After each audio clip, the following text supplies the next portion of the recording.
जय हिंद मित्रों। Raj Tilak IAS academy में आपका स्वागत है। आज का टॉपिक बहुत ही महत्वपूर्ण है।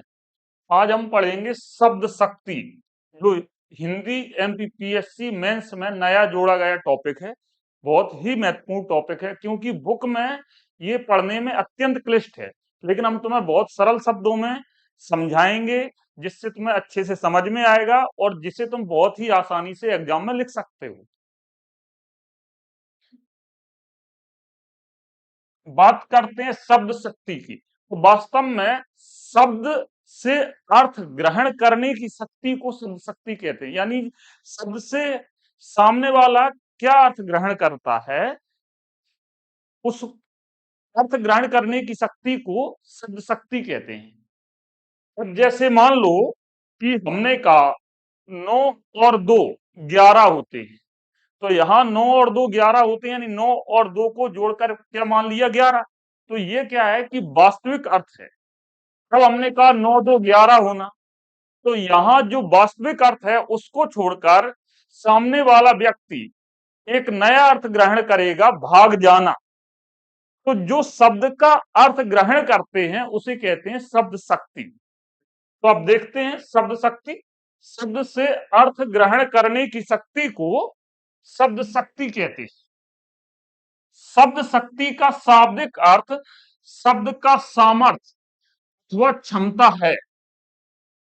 आचार्य मम्मट ने अपने ग्रंथ काव्य प्रकाश में शब्द शक्ति के 3 भेदों का उल्लेख किया है। पहली जो शब्द शक्ति है वो है अविधा शब्द शक्ति। अविधा शब्द शक्ति को मुख्यार्थ, यानी शब्द का जो मुख्य अर्थ होता है, वास्तविक अर्थ होता है, उसको प्रकट करने वाला माना जाता है। तो इसको मुख्यार्थ, अविधियार्थ और वाच्यार्थ भी कहते हैं। दूसरी शब्द शक्ति होती है लक्षणा शब्द शक्ति। जब वास्तविक अर्थ में बाधा उत्पन्न हो और किसी विशेष अर्थ की ओर लक्ष्य करते हैं तो उस शब्द शक्ति को लक्षणा शब्द शक्ति कहते हैं। लक्षणा शब्द शक्ति को लक्ष्यार्थ कहते हैं। तीसरी शब्द शक्ति होती है व्यंजना शब्द शक्ति। जब एक शब्द से अनेक अर्थ प्रकट हों तो वहां व्यंजना शब्द शक्ति होती है और इसे व्यंग्यार्थ भी कहते हैं। तो याद रखना, अब्दा शब्द शक्ति को मुख्यार्थ, अविधेयार्थ, है ना, और वाच्यार्थ कहते हैं। लक्षणा शब्द शक्ति को लक्ष्यार्थ कहते हैं और व्यंजना शब्द शक्ति को व्यंग्यार्थ कहते हैं। आगे देखो, बात करते हैं अविधा शब्द शक्ति की। तो याद रखो, शब्द शक्ति के 3 भेद होते हैं, अविधा शब्द शक्ति, लक्षणा शब्द शक्ति और व्यंजना शब्द शक्ति। इसके बारे में एक महाकवि हुए हैं देव, उन्होंने एक कोटेशन कहा है, अविधा उत्तम काव्य है। यानी उन्होंने अविधा शब्द शक्ति को उत्तम काव्य माना है। अविधा उत्तम काव्य है, मद लक्षणालीन, प्रथम व्यंजना रस विरस, उल्टी कहत नवीन। तो बात करते हैं अविधा शब्द शक्ति की। जिस शक्ति के कारण शब्द का लोक प्रचलित, व्यवहारिक तथा वास्तविक अर्थ प्रकट होता है उसे अविधा शब्द शक्ति कहते हैं। यानी जो शब्द का सामान्य अर्थ होता है, यदि सामने वाला वही अर्थ ग्रहण करता है तो इसे अविधा शब्द शक्ति कहते हैं। जैसे हमने कहा श्रद्धा के पास एक गाय है, तो यहाँ गाय का अर्थ गाय ही है, सामने वाला गाय का अर्थ गाय ही ग्रहण करेगा। राकेश ने बैल खरीदा, यहाँ बैल का अर्थ बैल ही है।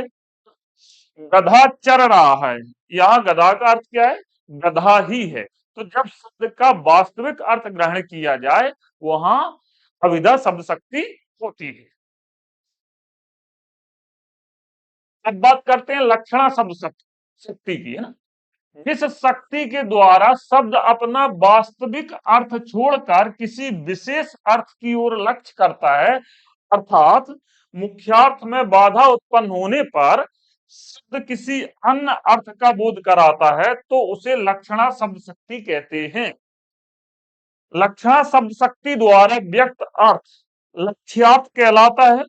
लक्ष्यार्थ को व्यक्त करने वाला शब्द लक्षक कहलाता है। यानी जो शब्द होता है उसे कहते हैं लक्ष्य और उससे जो अर्थ ग्रहण किया जाता है उसे कहते हैं लक्ष्यार्थ। लक्षणा शब्द शक्ति में 3 महत्वपूर्ण कारक मुख्यार्थ का ज्ञान यानी जो मुख्य अर्थ है शब्द का, वास्तविक अर्थ है, उसका ज्ञान होना चाहिए और उसमें बाधा उत्पन्न होना चाहिए। मुख्यार्थ व लक्ष्यार्थ का संबंध, यानी मुख्यार्थ और लक्ष्यार्थ का जो संबंध है उसका भी ज्ञान होना चाहिए। थर्ड, लक्षणा शब्द शक्ति द्वारा भिन्न अर्थ का ज्ञान, यानी लक्षणा शब्द शक्ति द्वारा जो भिन्न अर्थ ग्रहण किया जाता है उसका भी ज्ञान होना चाहिए। जैसे हमने कहा ना 9 2 11 होना, तो आप समझ जाओगे कि इसका अर्थ क्या है, भाग जाना, तो इसका ज्ञान होना चाहिए। अब उदाहरण देखो, श्रद्धा एकदम गौ है, इसको ऐसे लिख सकते हैं, गौ है। तो यहाँ गौ का अर्थ गौ नहीं है, गाय नहीं है, है ना, या यहाँ गाय भी कह सकते हो। यहाँ क्या है कि श्रद्धा एकदम सीधी है ना। अब गौ क्या होगा, लक्षक, और जो सीधा यानी सीधी ये क्या हो जाएगा, लक्ष्यार्थ। नरेंद्र उल्लू है, यहाँ उल्लू का अर्थ क्या है, मूर्ख, यानी उल्लू लक्षक है ना, और मूर्ख जो है ना वो क्या है, लक्ष्यार्थ। राकेश बैल है, यानी बैल का मतलब राकेश कैसा है, खड़ है, यानी राकेश का जो स्वभाव है वो कैसा है, खड़ स्वभाव। तो जब वास्तविक अर्थ में बाधा उत्पन्न हो और किसी विशेष अर्थ की ओर लक्ष्य करता है, तब लक्षणा शब्द शक्ति होती है। लक्षणा शब्द शक्ति के भेद, लक्षणा शब्द शक्ति के 4 भेद होते हैं।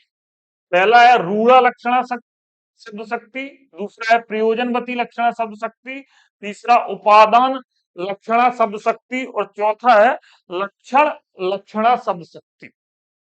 तो लक्षण शब्द शक्ति के 4 भेद होते हैं, जिसका पहला है रूढ़ा लक्षणा शब्द शक्ति। जैसे हम कहते हैं ना रूढ़ी, रूढ़ी का मतलब क्या होता है, परंपरा। तो यहां देखो, रूढ़ा लक्षणा, जिस शक्ति से शब्द का मुख्यार्थ बाधित होने पर रूढ़ी अर्थात परंपरा, लोकोक्ति, मुहावरे, ये रूढ़ी से प्राप्त अर्थ ग्रहण किया जाता है तो उसे रूढ़ा लक्षणा शब्द शक्ति कहते हैं।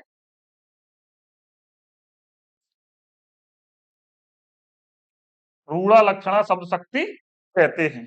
उदाहरण देखो, सोहन ने अपने पिताजी की समाज के सामने नाक कटवा दी। तो यहाँ इसका मतलब क्या है कि बेइज्जती करवा दी, क्या करवा दी, बेइज्जती करवा दी। रवि तो हरिश्चंद्र है, यहाँ हरिश्चंद्र से तात्पर्य है सत्यवादी। तो जब किसी रूढ़ी यानी परंपरा, लोकोक्ति, कहावत, मुहावरा से अर्थ ग्रहण किया जाता है तो उस शब्द शक्ति को कहते हैं रूढ़ा लक्षणा शब्द शक्ति। नेक्स्ट देखो, प्रयोजनवती लक्षणा। प्रयोजनवती का मतलब होता है आशय, यानी जानबूझकर कुछ कहना प्रयोजन के साथ। शब्द की जिस शक्ति से के विशेष प्रयोजन के आधार पर मुख्यार्थ बाधित हो और लक्ष्यार्थ का बोध हो तो वहां प्रयोजनवती लक्षणा शब्द शक्ति होती है। उदाहरण देखो, यह देखो सामने हड्डियों का ढांचा खड़ा है। तो यहां जानबूझकर कहा गया ना, हड्डियों का ढांचा। वास्तव में क्या है कि सामने जो व्यक्ति खड़ा है वो बहुत दुबला पतला है ना, तो जानबूझकर यानी प्रयोजन के साथ उसे क्या कहा गया है, हड्डियों का ढांचा। हड्डियों के ढांचे से कमजोर शरीर का अर्थ प्रकट हो रहा है। मोहन ने तो एकदम हवा महल बनवाया है।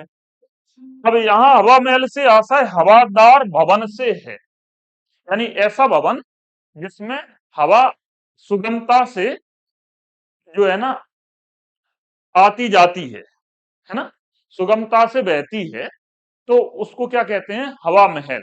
कई बार जब कम हवा भी चलती है तो कुछ घर ऐसे होते हैं जिनमें हवा लगती है, तो उसे क्या कहा जाता है, हवा महल। अगला देखो, उपादान लक्षणा। जब लक्ष्यार्थ में वाच्यार्थ जब लक्ष्यार्थ में वाच्यार्थ भी शामिल होता है, तब उसे उपादान लक्षणा कहते हैं। यानी लक्ष्यार्थ भी हो और वाच्यार्थ भी हो, यानी उसका मुख्य अर्थ भी शामिल हो, तो उसे उपादान लक्षणा शब्द शक्ति कहते हैं। उदाहरण देखो, भैया जब अलग घर बसाओगे बनाओगे, आटे दाल का भाव पता चलेगा। स्पष्टीकरण देखो, आटे दाल में घर गृहस्थी की सभी वस्तुएं तथा आटा दाल का खर्च भी शामिल है। तो जब लक्ष्यार्थ में वाच्यार्थ भी शामिल हो, उस शब्द शक्ति को कहते हैं उपादान लक्षणा शब्द शक्ति। अगला देखो, अब लक्षण लक्षणा शब्द शक्ति। तो जब लक्षण के आधार पर अर्थ ग्रहण किया जाता है, तो उसे कहते हैं लक्षण लक्षणा शब्द शक्ति। तो जब लक्षण से निकलने वाले अर्थ में वाच्यार्थ शामिल नहीं होता है तथा लक्षण के आधार पर व्यक्त अर्थ ही ग्रहण किया जाता है, तो वह लक्षण लक्षणा शब्द शक्ति कहलाती है। उदाहरण देखो, तुम्हारा हृदय तो पत्थर का बना है। तो पत्थर का जो गुण है वो क्या है? कठोरता है। यानी यहां से पत्थर से क्या गुण ग्रहण किया जा रहा है? कठोरता। तो इसका मतलब क्या है कि तुम्हारा हृदय तो अत्यंत कठोर है। यानी संवेदनहीन हृदय होने का अर्थ प्रकट हो रहा है। पत्थर के लक्षण कठोरता के आधार पर कठोर एवं संवेदनहीन हृदय होने का अर्थ प्रकट हो रहा है। तो जब अर्थ लक्षण के आधार पर ग्रहण किया जाए, तो वहां लक्षण लक्षणा शब्द शक्ति होती है। अब है व्यंजना शब्द शक्ति। तो हमने कहा था कि जब मुख्य अर्थ प्रकट हो, तो वहां विधा शब्द शक्ति होती है। जब मुख्य अर्थ में बाधा उत्पन्न हो और किसी विशेष अर्थ की ओर लक्ष्य करते हैं, तो वहां लक्षणा शब्द शक्ति होती है। अच्छा, व्यंजना शब्द शक्ति में क्या होता है? जब मुख्य अर्थ में बाधा उत्पन्न हो और अनेक अर्थों को प्रकट किया जाए, यानी अनेक अर्थ की ओर संकेत हो, तो वहां व्यंजना शब्द शक्ति होती है। देखो, शब्द की जिस शक्ति से वाच्यार्थ और लक्ष्यार्थ दोनों के बाधित होने पर किसी अन्य अर्थ का बोध हो, तो वहां व्यंजना शब्द शक्ति होती है। तो वहां क्या होती है? व्यंजना शब्द शक्ति होती है। व्यंजना शब्द शक्ति केवल अर्थ का संकेत देती है, शेष अर्थ श्रोता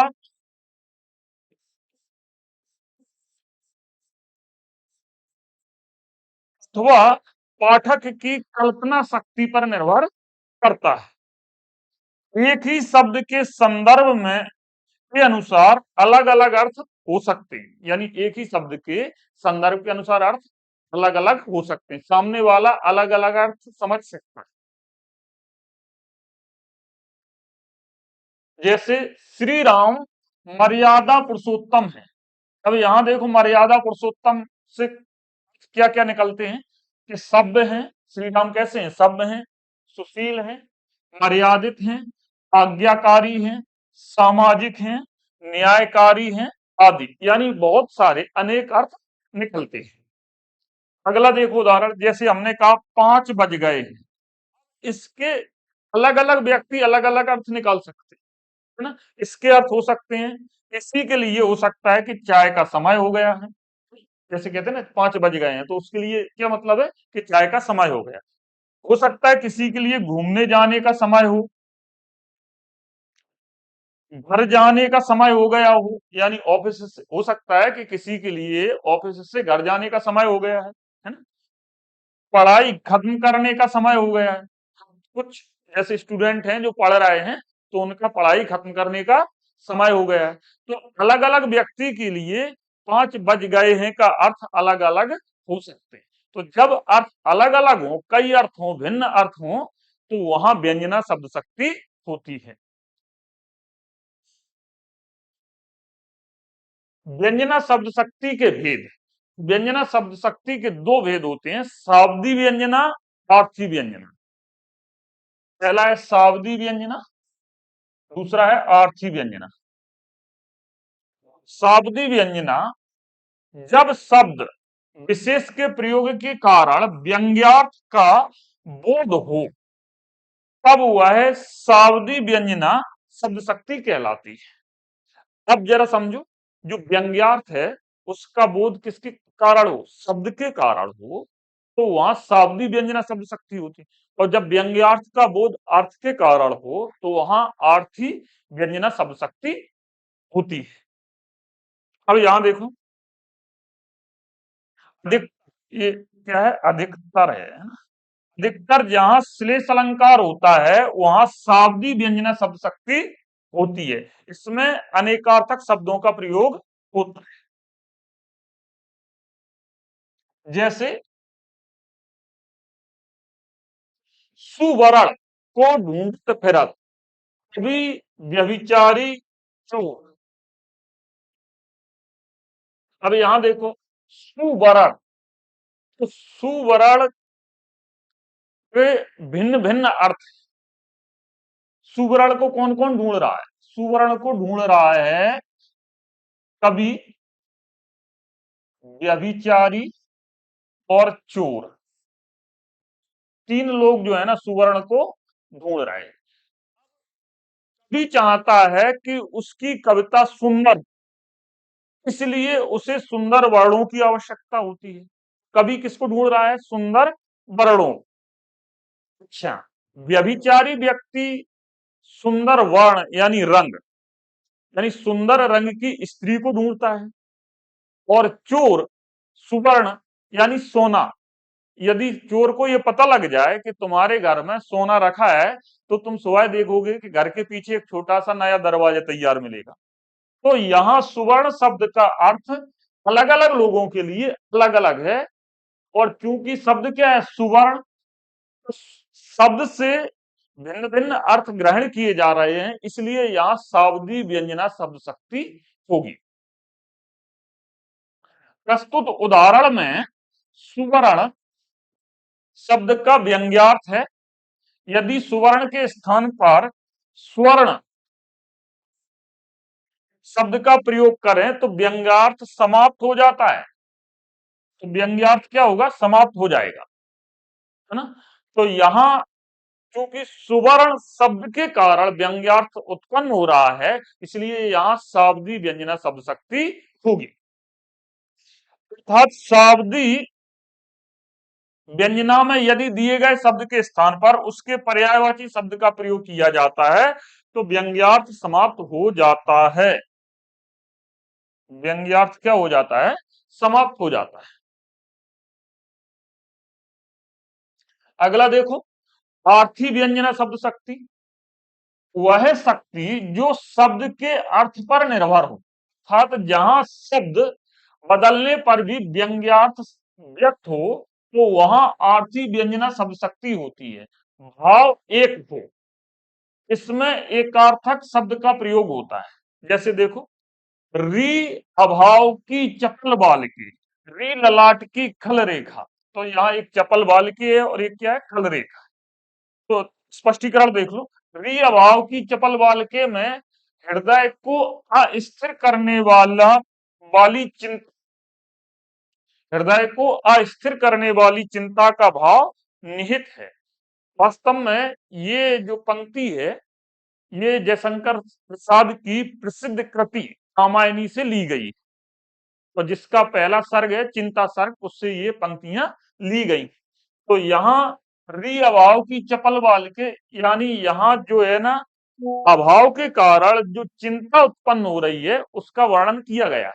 तो यहाँ चपल बाल के की जगह यदि हम चिंता शब्द का प्रयोग करें तब भी अर्थ वही होगा। री ललाट की खल रेखा, री ललाट की खल रेखा अर्थात मस्तक पर दुर्भाग्य की रेखा का भाव निहित है, तथा यहाँ आर्थी व्यंजना है। री ललाट की खल रेखा का क्या मतलब है कि मस्तक पर दुर्भाग्य की रेखा। तो यदि हम यहाँ दुर्भाग्य की रेखा शब्द भी प्रयुक्त करें उसका पर्यायवाची तब भी अर्थ वही होगा। तो यहाँ क्या कहलाएगी, यहाँ आर्थी व्यंजना शब्द शक्ति होगी।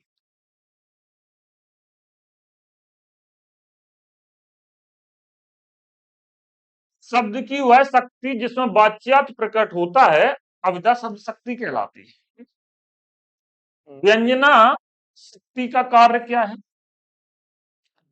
ये कुछ क्वेश्चन है जो पिछले एग्जामों में पूछे गए हैं। चूंकि ये टॉपिक नया टॉपिक इंक्लूड हुआ है तो इसके बारे में छात्रों को अधिक जानकारी नहीं है, इसलिए कुछ क्वेश्चन जो पूछे गए हैं पिछले एग्जामों में वो लिए गए हैं। पहला क्वेश्चन ये पूछा गया है कि शब्द की वह शक्ति जिसमें वाच्यार्थ प्रकट होता है क्या कहलाती है, तो उसे कहते हैं अविद्या शब्द शक्ति। और शब्द की वह शक्ति जिसमें लक्ष्यार्थ प्रकट होता है उसे क्या कहते हैं, उसे लक्षणा शब्द शक्ति कहते हैं। शब्द की वह शक्ति जिसमें व्यंग्यार्थ प्रकट होता है उसे व्यंजना शब्द शक्ति कहते हैं।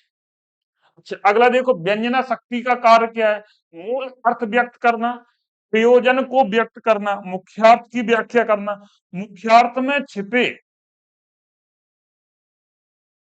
अन्य अर्थ को व्यक्त करना।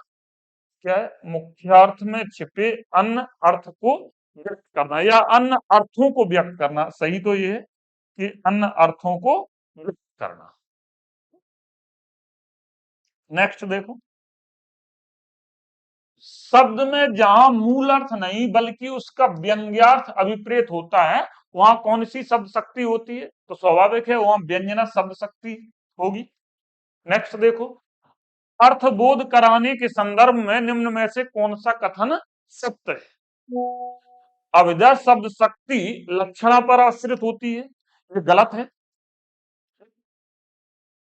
लक्षणा शब्द शक्ति व्यंजना पर आश्रित होती है, ये भी गलत है। अविद्या लक्षणा और व्यंजना, अविद्या लक्षणा व व्यंजना दोनों पर आश्रित होती है, ये भी गलत है। क्योंकि अविद्या शब्द शक्ति ना लक्षणा पर आश्रित होती है ना व्यंजना पर। ये लक्षणा एवं व्यंजन दोनों अविद्या पर आश्रित होती हैं, ये सही है। क्योंकि लक्षणा और व्यंजना शब्द शक्ति किस पर आश्रित है, अविद्या शब्द शक्ति पर। इसीलिए महाकवि देव ने कहा है, अविद्या उत्तम काव्य है मृद लक्षणा लीन, प्रथम व्यंजना रस विरस उल्टी कहत नवीन। यानी उन्होंने व्यंजना को अधम माना। देखो, चिर जीवो जोरी जुरे क्यों न स्नेह गंभीर ओ घटी ये व्रस भानुजा, वह हलधर के वीर, यानी बे हलधर के वीर। उपर्युक्त दोहे में कौन सी शब्द शक्ति है, तो यहाँ कौन सी शब्द शक्ति है, शाब्दी व्यंजना शब्द शक्ति। क्यों, चिर जीवो जोरी जुरे, यानी राधा और कृष्ण की यह जो जोड़ी है ये चिरंजीवी हो। क्यों वो चिरंजीवी, क्यों ना स्नेह गंभीर, क्यों ना इनमें जो स्नेह है वो गहरा हो। वो घाटी, यानी कोई किसी से कम नहीं है। ये वृष भानुजा, जो राधा जी हैं वो वृष भानुजा है, यानी वृष भानु की पुत्री है। बेहलधर के वीर, और श्री कृष्ण है वो हलधर किसको कहते हैं, बलराम को कहते हैं, उनके भाई।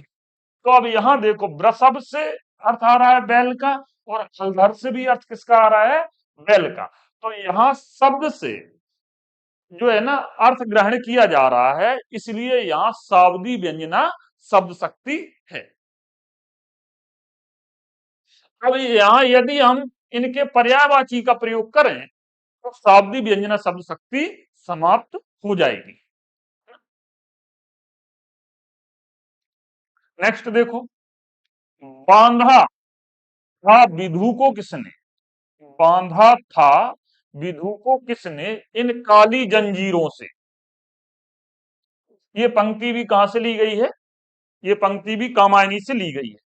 यानी श्रद्धा का मुख चंद्रमा के समान है और उसकी काली काली लटाएं मुख पर आ रही हैं।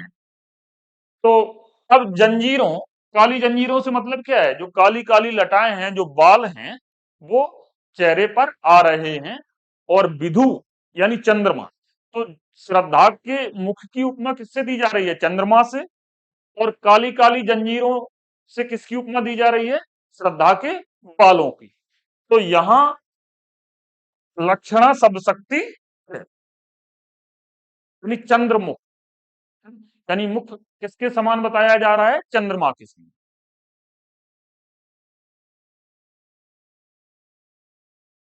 अगला देखो, ये को घट ये वृष भानुजा वे अलदर के वीर, ये बहुत पूछा जाता है, यहाँ शाब्दी व्यंजना शब्द शक्ति है, इसको ध्यान रखना है।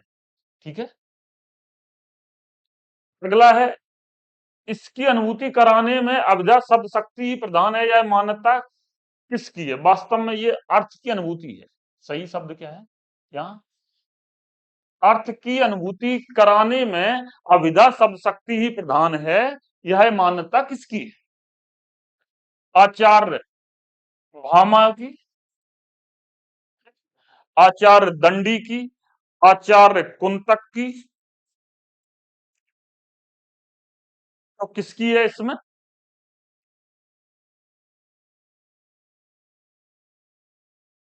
अर्थ की अनुभूति कराने में अभिधा शब्द शक्ति ही प्रधान है, यह मान्यता किसकी है, आचार्य भामाए का एक ग्रंथ है काव्य अलंकार, यानी ये अलंकार शास्त्र का प्रधान ग्रंथ है। और अलंकार संप्रदाय के प्रवर्तक आचार्य भामा माने जाते हैं, है ना। इनसे पहले जब भरत मुनि ने रस संप्रदाय का प्रवर्तन किया था दूसरी शताब्दी में, और छठवीं शताब्दी में आचार्य भामा ने अलंकार संप्रदाय का प्रवर्तन किया था। और इन्होंने एक प्रसिद्ध पुस्तक लिखी थी जिसका नाम है काव्य अलंकार, और ये अलंकार संप्रदाय के क्या है, प्रवर्तक है ना। आचार्य दंडी ने एक पुस्तक लिखी है काव्य आदर्श, जो रीति संप्रदाय के मार्गदर्शक माने जाते हैं, आचार्य दंडी। और आचार्य कुंतक ने वक्रोक्ति संप्रदाय का के मार्गदर्शक हैं आचार्य कुंतक। और हाँ, इन्होंने वक्रोक्ति संप्रदाय की स्थापना की थी। तो आनंदवर्धन ने ध्वनि संप्रदाय के प्रवर्तक कौन है, आनंदवर्धन है। तो इस शब्द का जो अर्थ है कि अर्थ की इस अनुभूति को अभिधा शब्द शक्ति प्रधान है, यह मान्यता किसकी है, तो ये मान्यता है आचार्य दंडी की। अगला देखो, हेमेंद्र औचित्य संप्रदाय के प्रवर्तक हैं, भरत मुनि रस संप्रदाय के प्रवर्तक हैं, और भट्टनायक ने रस की व्याख्या की है ना। तो ये 6 आचार्य हैं जो प्रवर्तक हैं। सबसे पहले जो आचार्य हैं वो भरत मुनि हैं, जो रस संप्रदाय के प्रवर्तक हैं। दूसरे आचार्य भामय हैं, जो अलंकार संप्रदाय के प्रवर्तक हैं, इन्होंने काव्य अलंकार नामक पुस्तक लिखी है। भरत मुनि ने जो पुस्तक लिखी है उसका नाम है नाट्य शास्त्र। भरत मुनि की जो पुस्तक है वो क्या है, नाट्य शास्त्र। इसमें इन्होंने सर्वप्रथम रसों का वर्णन किया है, 8 रसों का वर्णन किया है, इसलिए नाटक में 8 रस माने जाते हैं।